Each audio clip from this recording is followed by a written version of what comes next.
자, 오늘 읽어볼 마지막 기사입니다. 10월 전세가율 올 들어 최저, 깡통 전세 위험 줄어들까라는 제목인데요. 전세가율, 그러니까 매매가 대비 전세가 비율이겠죠. 매매가가 10억짜리인데 전세가 7억이면 매매가 대비 전세가 비율이 70% 되는 거고요. 너무 비싼 걸 잡았나요? 매매가가 5억인데 전세가가 뭐 6억이면 그렇게 아니죠. 매매가가 5억인데 전세가가 4억이면 한 80% 정도 되는 거잖아요. 그럼 이제 전세가율이 80% 정도 된다는 얘기인데, 지금 전세가율이 올 들어 최저라는 얘기는 뭐냐면 이 퍼센트가 제일 낮다는 얘기죠. 그러니까 매매가가 5억짜리가 전세가가 4억이 아니라 뭐 3억이나 뭐 2억 5천 이렇게 되면 3억이면 60%인 거고 2억 5천이면 50%가 되는 거죠. 그래서 이 전세가율이라고 하는 게 결국은 그러니까 매매가 대비 사람들이 얼마나 높은 금액까지 주고 그냥 전세로 살고 있느냐, 이 비율을 나타내는 건데, 이 깡통전세라고 하는 거는 그거잖아요. 이게 붙으면 붙을수록 매매가가 결국 깡통이라고 얘기를 표현하는 건 뭐냐면, 매매가가 내려가면서 전세가격 이하로 매매가가 시세가 떨어지게 되면 전세금을 다 받을 수 없게 되는 현상을 깡통전세라고 표현하잖아요. 다시 말해서 깡통전세의 위험이 줄어들까라고 하는 거는 어느 정도 전세가격이 매매가보다 좀 낮은 포지션에 있기 때문에 경매가 넘어간다거나 가격이 하락한다고 하더라도 전세가는 안정적으로 좀 보호될 수 있는 그런 분위기가 될 수 있겠냐, 이제 그 얘기죠.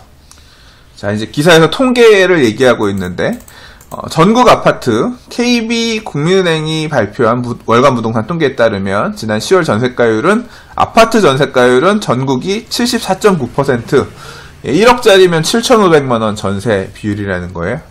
전월보다 0.01포인트 하락했다고 하니까 진짜 조금 빠진 거네요. 네. 파리 부동산 대책이 나오면서 전세가율이 하락하기 시작해서 떨어졌다 라는 거고요. 서울 같은 경우 이제 사실 파리 부동산 대책은 사실 어떻게 보면 전국이 아니라 서울을 타겟으로 만든 부동산 대책이라고 할 수 있잖아요. 근데 서울은 올 들어 최저치인 70.9%로 적용이 집계가 됐고, 강북권역은 75%, 강남권역은 67.4%라 그래요. 이게 무슨 내용인지 의미인지는 알겠죠? 강북은 매매가랑 전세가랑 차이가 25% 차이가 나는 거고, 강남은 67이니까 한 33% 정도 차이가 난다는 거예요. 다시 말해서 강북의 갭이 더 좁고 강남의 갭이 더 크다, 이렇게 이제 볼 수 있는데, 이게 깡통전세가 그만큼 안심이 된다라는 식으로 좀 기사가 나왔지만 이게 양면성이 있는 거죠. 결국 뭐냐면 매매가 대비 전세가가 떨어지면서 전세가가 보호될 수도 있지만 전세가격은 그대로인데 매매가가 더 올라가면서 전세가율이 높아질 수 있는 거예요. 그렇죠? 제가 이 기사의 덧글을 봤더니 그런 식으로 쓰신 분이 이미 계세요. 전세가율이 낮아진 게 아니라 매매가 상승률이 전세가 상승률보다 높아서 그런 거다. 전세가가 낮아진 게 아니다.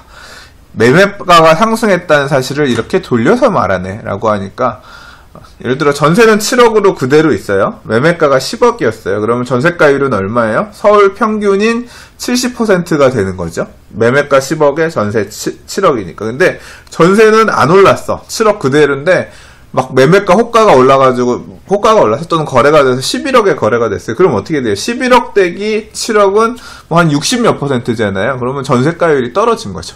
근데 실제로 전세 사는 사람은 전세가 빠졌으니까 내가 안심이 돼 라고 하는 게 아니라 이제 올라간 매매가가 되게 겁이 나는 거죠. 아이씨, 올라가 버렸네. 전세가율은 낮아졌네. 이제 이런 부분에 대해서 얘기를 하신 것 같은데, 이제 덧글에서 그렇게 얘기를 하신 것 같은데, 이제 기사 내용은 그렇지 않아요.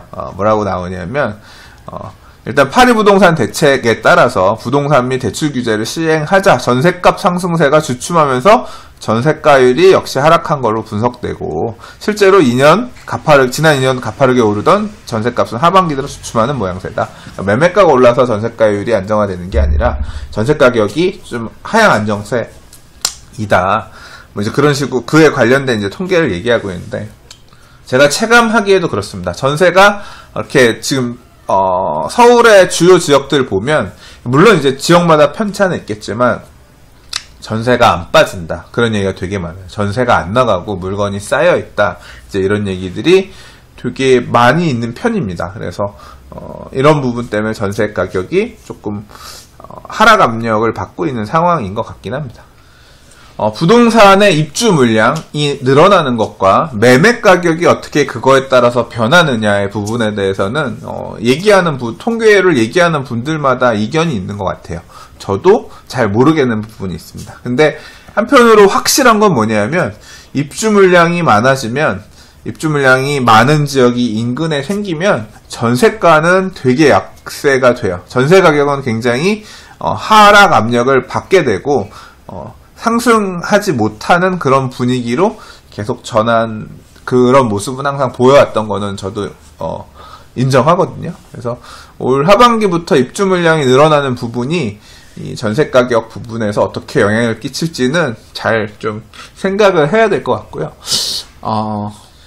그런 의미에서 다음 영상에서는 이건 뉴스는 한 이 정도로 읽고요. 입주 물량에 관한 영상을 하나 별도로 좀 찍어 보도록 하겠습니다. 입주 물량을 내가 원하는 지역의 입주 물량을 체크하는 법을 조금 팁으로서 한번 좀 소개를 해드릴까 합니다. 굉장히 쉽게 확인할 수 있는 방법이 있거든요. 그래서 그거는 별도의 영상으로 한번 소개해 보도록 하겠습니다. 자, 도움이 좀 될 만한 영상이 있었나요? 부디 좀 도움이 되었으면 좋겠습니다. 좋아요와 구독하기는 사랑입니다. 감사합니다. 부동산이었습니다.